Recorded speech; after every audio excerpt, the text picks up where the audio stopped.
Welcome back to the Behind the Wealth Show. It's Roger Abel and Elias Randel. Elias, how are you today, sir?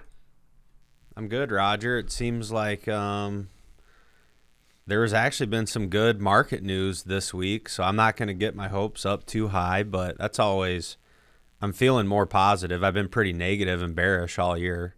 I'm not saying I'm real bullish right now, but I'm feeling starting to feel better. Well, I think that's actually a good kind of insight, as it feels like something is a little bit different.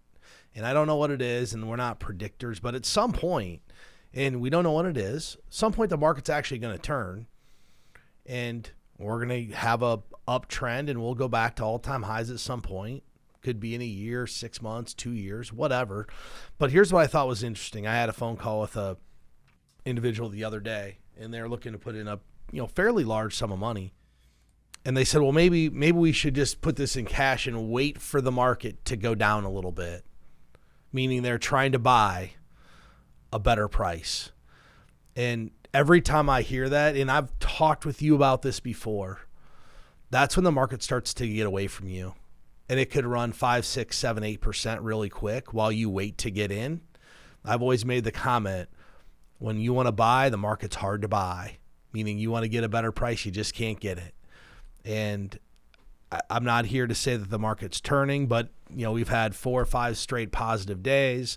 The NASDAQ, so it seems like risk-on assets are becoming popular again. Bitcoin traded over 23,000. The NASDAQ's been kind of the leader. I guess I'll take your thoughts on what's kind of going on in the markets right now, and what you kind of think may be happening. Yep. Yeah. So I want to tag on to some of the ideas you were just talking about. And in general, by the time most retail investors know we're back in a bull market, they've missed their buying opportunity, which just speaks to all the things we talk about from that, just fundamentals, buying all the time. And it's all the stuff we talk about. We talk about how retail investors typically are a little late to the game, and just the situation you brought up. Well, let's just wait and see what happens. Where from my perspective, I'm thinking, well, what have you been waiting for? Because you're never going to know. You're never going to know the day where it's at the bottom. And then beyond some of the bigger trends that have been going on, I just read an article that there's all these different stocks, just individual stocks that have set new 20-day highs. So there's a lot of small trends that doesn't mean the market's turning. No, we could have, if anything could happen, and an investor sentiment could get negative and there could be more selling. But I do think there are some, there's some positive things happening. So I just think it always comes back to like an old saying, or just things always work. And a lot of times the best time to invest was yesterday.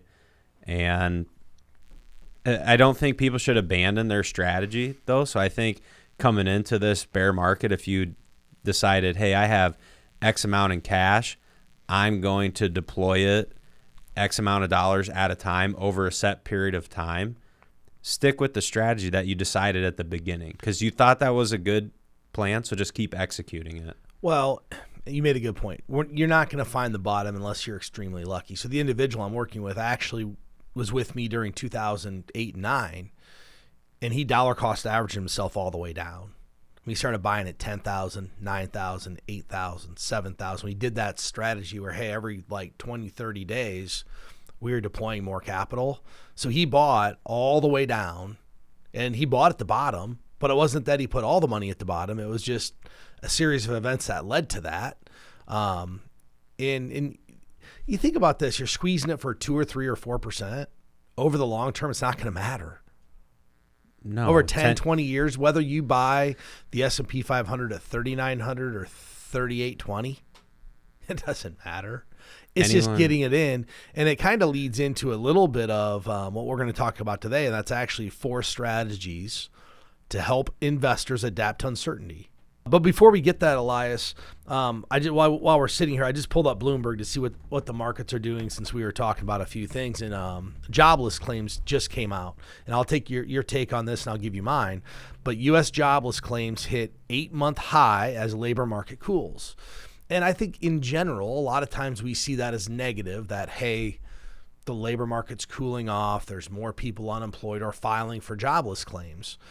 But what I first thought about when I read this headline was a week or two ago on a show, we talked about how McDonald's is paying $21 for burger flippers. And that's not a bad thing. Just, it is what it is. It sounds like a good job.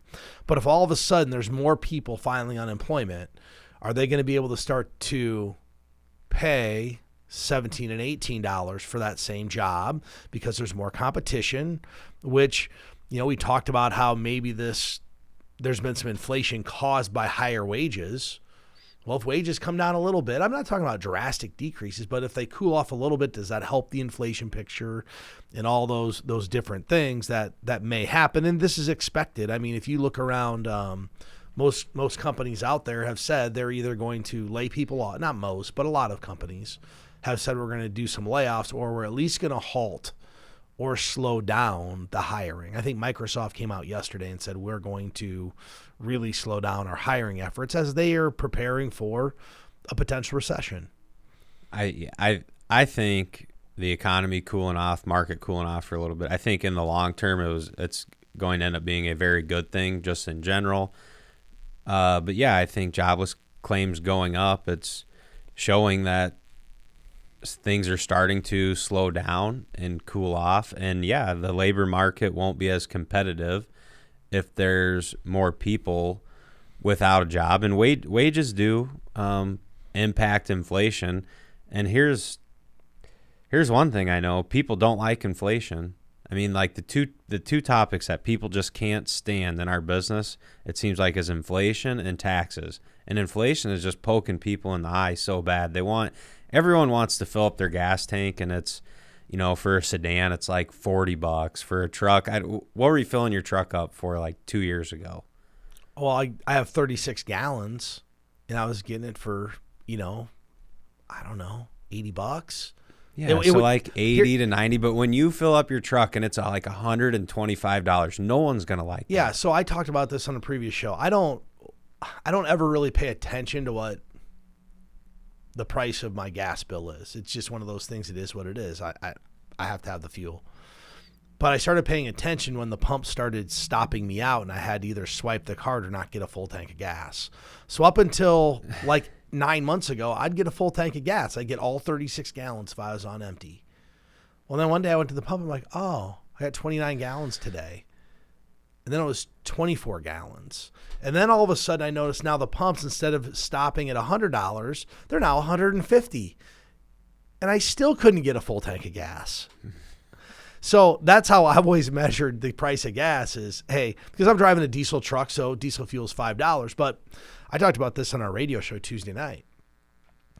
I drove by the gas station the other day, and unleaded gas was $3.98 a gallon. I went to the grocery store and I bought a cart full of groceries. I had $10 hummus in there, two $10 toys for the kids, all fruits and vegetables. So the most expensive stuff you could buy at the store. Chicken.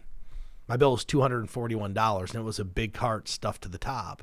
And I actually made the comment to the lady, I'm like, man, I can't believe I got out of here for $241.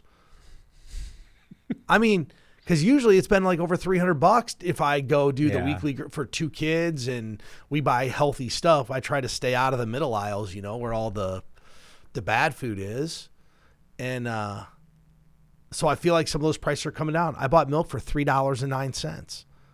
That same milk was $4.09 a month ago. So I feel some cooling myself, and I'm sure other people have noticed it or at least are starting to take notice a little bit. I would think so. And all those things are good for the economy, will be good for the market. And I do, before we get into our 4 strategies, I do want to make one more comment on this week's show so I read, these are a couple different quotes, but it's basically all younger investors and talking about putting extra money into the market because there's a big discrepancy. So institutions have taken way more money out of the market than retail investors have put in. But I thought these quotes are very insightful because one of them was like, it's $15,000 and this isn't going to change my life. It was the Wall Street Journal article. Yes, Wall Street Journal article. And that's a really good for people if you have some extra cash. You don't want to deplete all of your cash. You need to have your emergency fund. You need to have cash in the bank for stuff that when it comes up, you need it. But I think younger investors, I think they're showing that they're showing the behaviors that lead to successful outcomes, and that's the right attitude to have. If you have an extra $20,000 and you go invest it into not one stock but a diversified portfolio, lose your password for the next 10 years and never look at it, and then log in 10 years and look at it, odds are you're going to be pretty happy with that decision, regardless of if the market goes down another 20% from here. Well, that's actually a good segue, Elias, into this Employee Benefit Research Institute's retirement readiness survey. And one of the things that came out of that is the retirement advice to their younger selves. What's the retirement advice they would give to themselves 30 years in the past or 20 years in the past? And the number one thing was, don't underestimate the power of time. We talk about it all the time. When you're young, you think you have all the time in the world. And I look around, and when I get a young individual, and a lot of times it's a client's child. They're like 18 and they have their first job. And I'm like, man, let me show them what a small investment into the S&P 500 40 years ago would have done.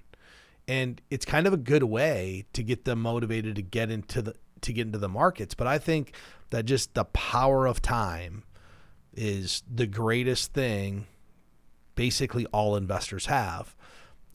If you're 55, unfortunately, you don't have time. Yeah. But if you're 18, 25, 30, it's never too late to start. But, man, looking back, and for myself, I would look back and say, hey, 20 years, I'm 43 now, so I have 20 years I could look back. There's things I wish I would have done different, for sure.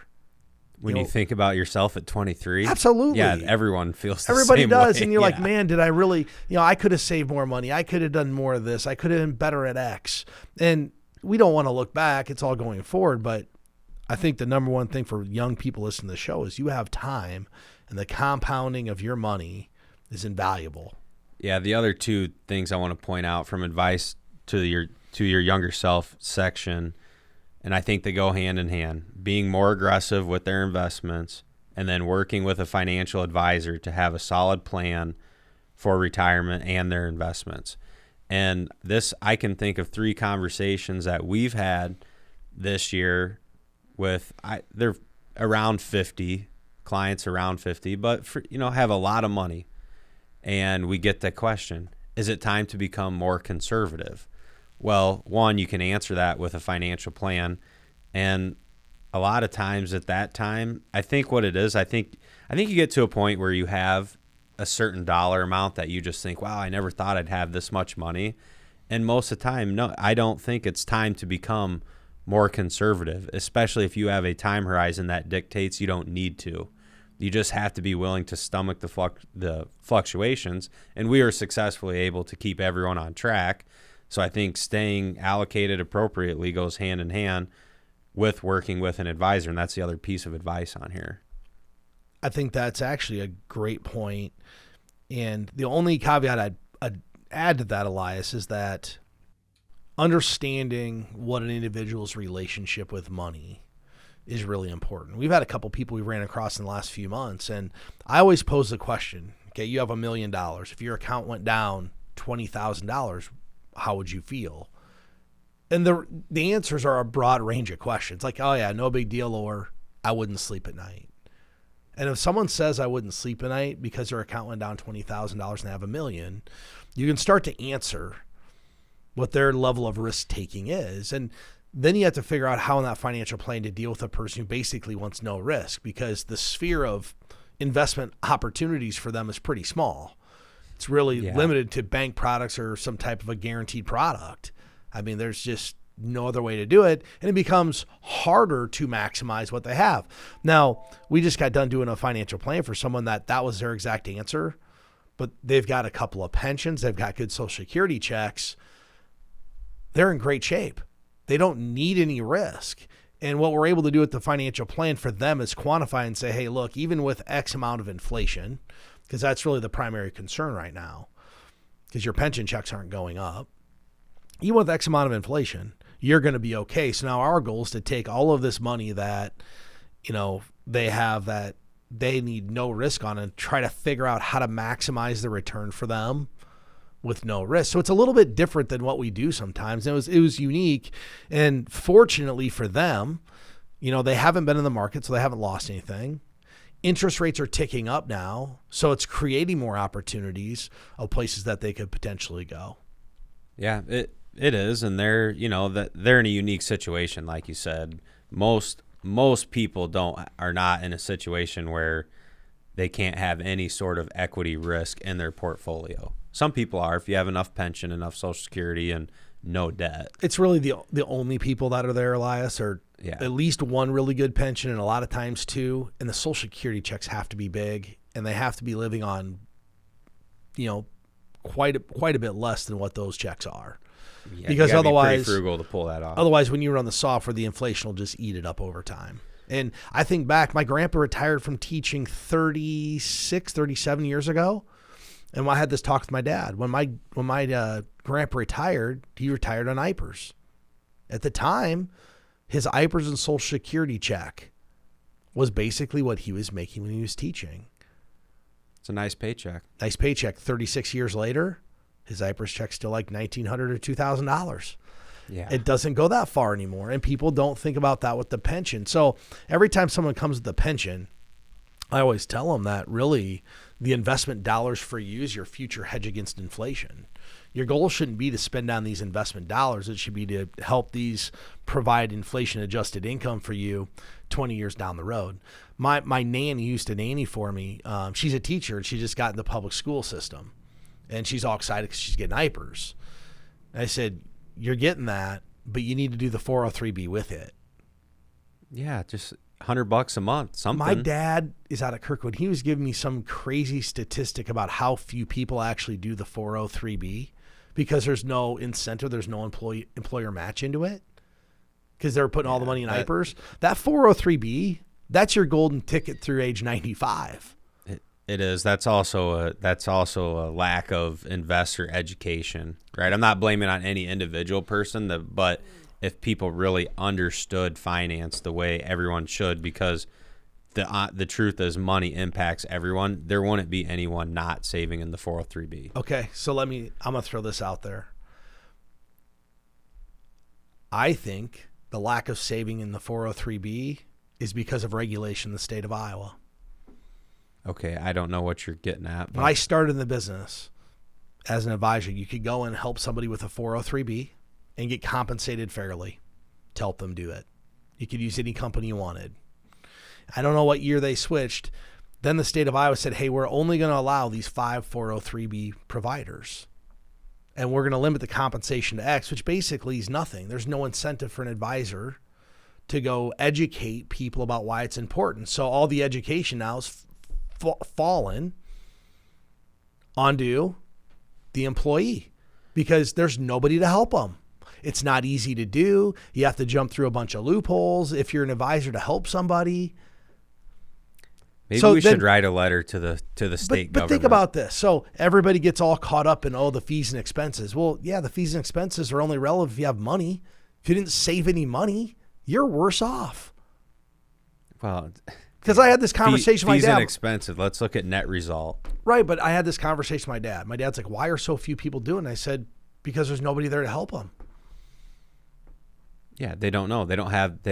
People don't know what they don't know. People don't work for free, number one. They're not going to work for free. Advisors don't work for free. And if you disincentivize them to do it, how can someone go work for free and spend time educating them on it? Just doesn't work that way. You can't afford to do that. So I actually think that's one of the huge problems. And I'm not beating up what the state of Iowa did because I get it. If at one time they were sending checks, one high school could be sending a 403B contribution to 75 different carriers. Like that's a nightmare too. Yes. But the way in which they structured the compensation, they basically took away all the compensation from the advisor to do it. Yeah. Okay. So I guess I didn't know. I You knew a haven't been little bit around of long that. enough to Yeah, know I knew that. a little bit of that background, but I did not know all that. And they made it hard. Great example. My dad has old 403Bs with old custodians. He can't move them. Because he's still working? Yep. He has an old one with Pershing. Can't move it. Just because he's working, so he has no... It's frozen. If he wanted to keep the same investments, because he doesn't want to sell the mutual funds that he's owned for 30 years. Right. So the only way to move it is, guess what? Move it into the 5 custodians with the state of Iowa. He's like, well, I like the investments I have. One of these investments is closed to new investors. So it's at a broker dealer I was with 20 years ago, 15 years ago. Think about how crazy that is. Yeah. And you can just tie, I don't know. That's I don't like any of that. You can just tie up people's money, no flexibility, can't move it. It's his money. Nowhere to service it. Yeah, no service, no advisor. If Can you only need go something, you got to call only go where we 1-800 say you number. can go. So anyway, off that. But here's another interesting one I thought, and we talked about this a few shows ago, Elias. 70% of American workers are afraid Social Security won't be there for them. Well,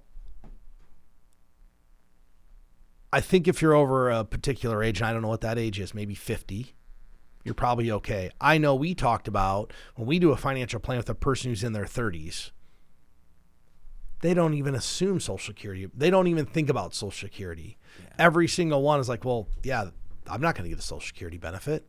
Young people are not counting on Social Security for their retirement income. No, not at all. And it's sad because they're paying in their 7.2% or whatever they're paying in for it, and they assume they're just not going to get it. I'm sure it'll always be. I don't know. I guess I think it's always going to be around, but I could be wrong. I've been wrong before.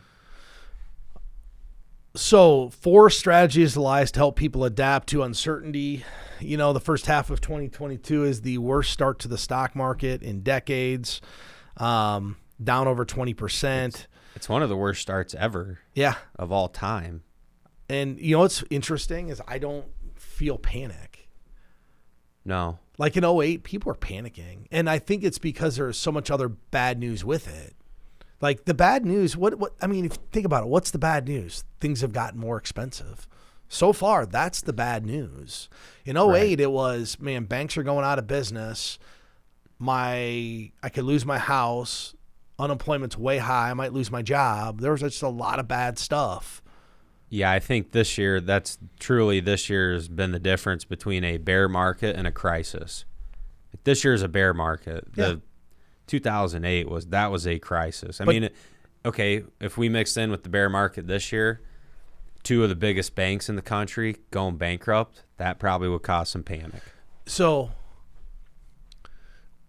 I don't know if you remember the Franklin Templeton study where it always asks people, you know, how did you think the market had performed versus how it actually did? And people always said, hey, the market was down, and a lot of times the market was actually positive.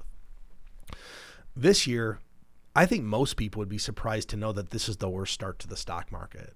One of the worst starts ever. I don't think retail investors feel that bad. Like everyone I talk to, they're like, oh man, I wish the market would go back up another 10 or 15%, but I'm not doing anything different.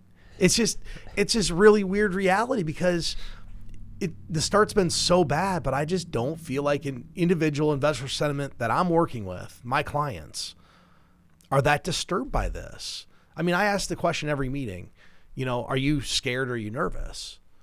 Because I'm trying to get a gauge for where they are. And most of the time, like, well, I'm a little nervous, but I know it'll probably come back. So I just think it's really interesting. That's so bad to start. But at the end of the day, people aren't panicked. Yeah, and I don't know if that's good or bad. That might actually maybe. That might be bad because to get true capitulation, we need people to just panic sell.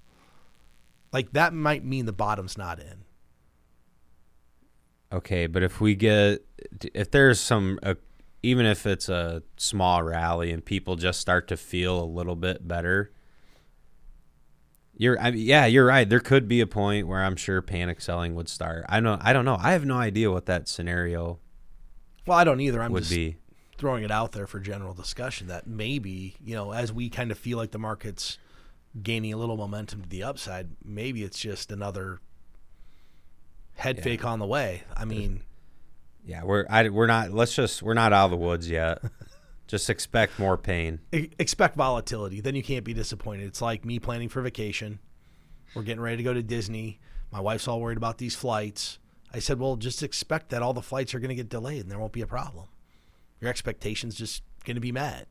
And then if they're not, we'll be okay. I heard yesterday that if you're traveling for business, you should plan on 2 days. Because the number of flight cancellations. Delays 2 days. I'm flying out to Denver on Sunday. I'm like, am I going to get there? I mean, the good news is a direct flight. It's not. I don't have to catch a connector. Yeah, the Cedar Rapids to Denver flight. I mean, but I'm not the first flight out. Like if I was the first flight out, I'd feel pretty good. But I'm like a 9 a.m. That's probably like the second or third flight going. Yeah, that's but that's like got to be a bread and butter route for them. You'd think, but all it takes and is no connect. I mean, you should maybe be a little worried, but there's no connecting flight. You're probably sitting pretty good. You'll be here Monday. You won't make it. I better make it. I need the vacation. So 4 strategies to help people adapt with uncertainty. 1, assign your money responsibilities. We talk about this all the time. We have our premier bucket strategy, which is basically a liquid bucket, an income bucket, a growth bucket, and a legacy bucket if that's important to you. But this is one of the greatest ways to, number 1, get an income strategy. But number 2, in times of chaos, we can just kind of refer to what portion of money are we talking about? Are we talking about the money we're going to spend? Are we talking about the liquid bucket or the growth bucket? Because if you're nervous about the liquid bucket, we've got it in the wrong spot because it shouldn't be moving that much. There could be small fluctuations in there, but it shouldn't be going down 15%.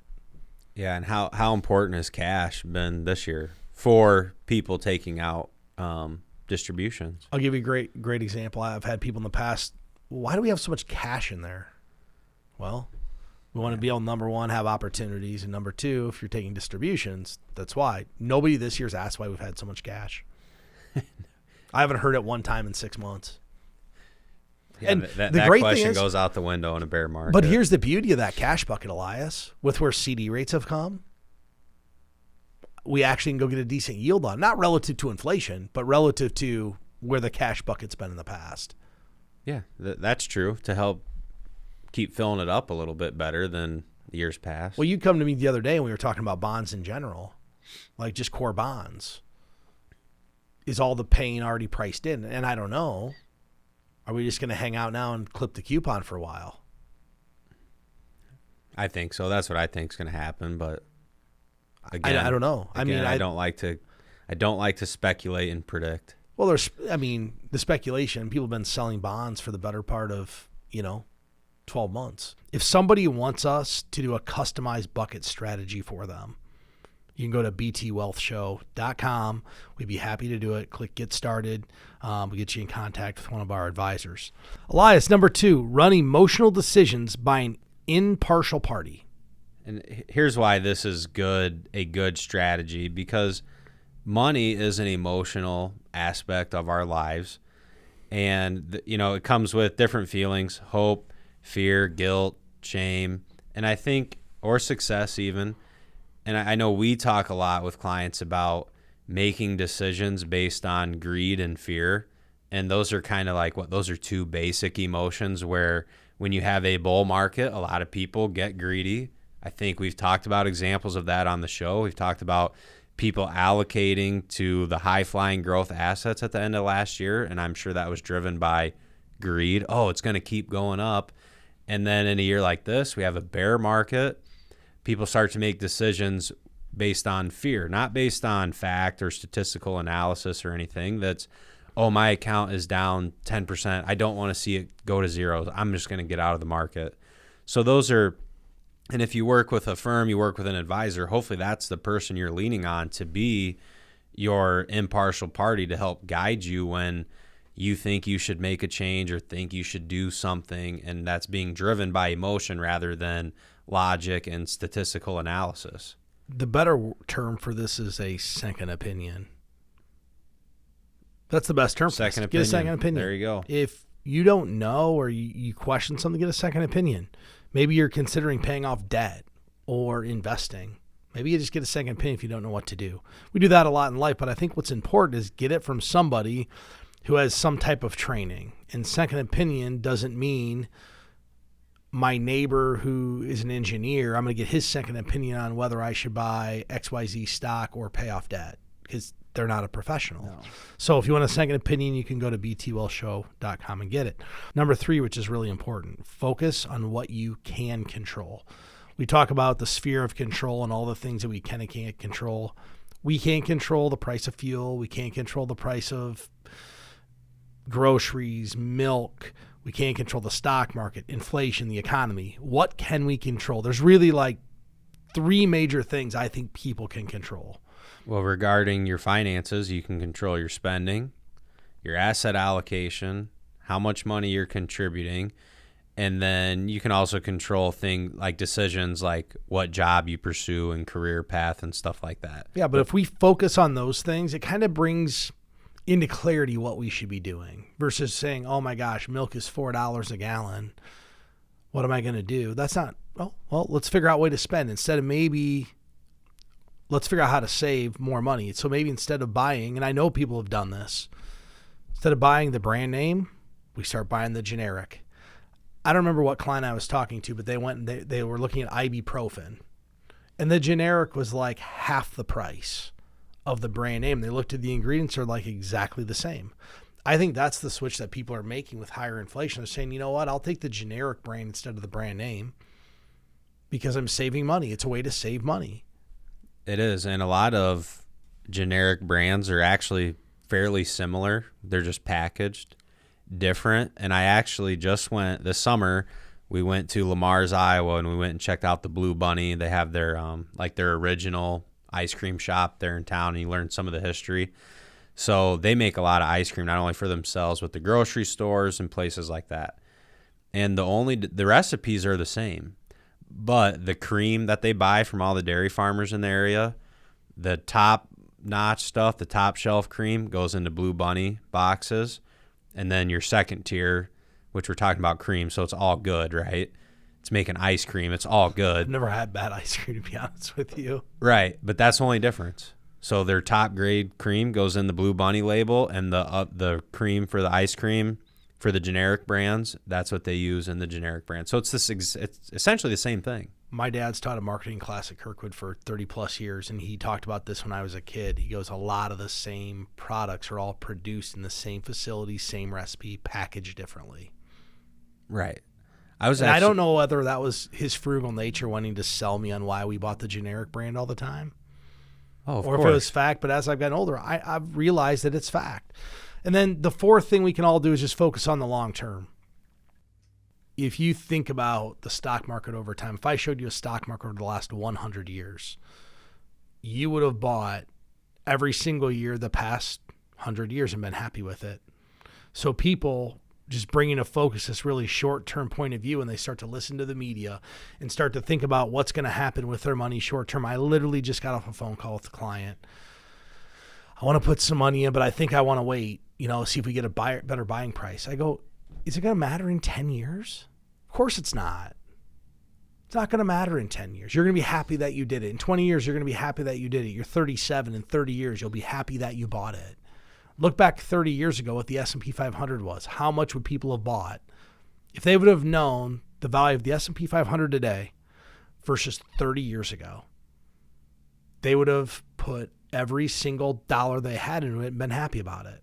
And the more retail investors that start to say things like, I'm just gonna wait now for a better buying point, like they're gonna miss out. That's a sign that you're gonna miss out. I think that's how this always goes. You mentioned earlier in the podcast, and I'd actually seen the same thing that you did about retail investors are buying and institutionals are cashing in.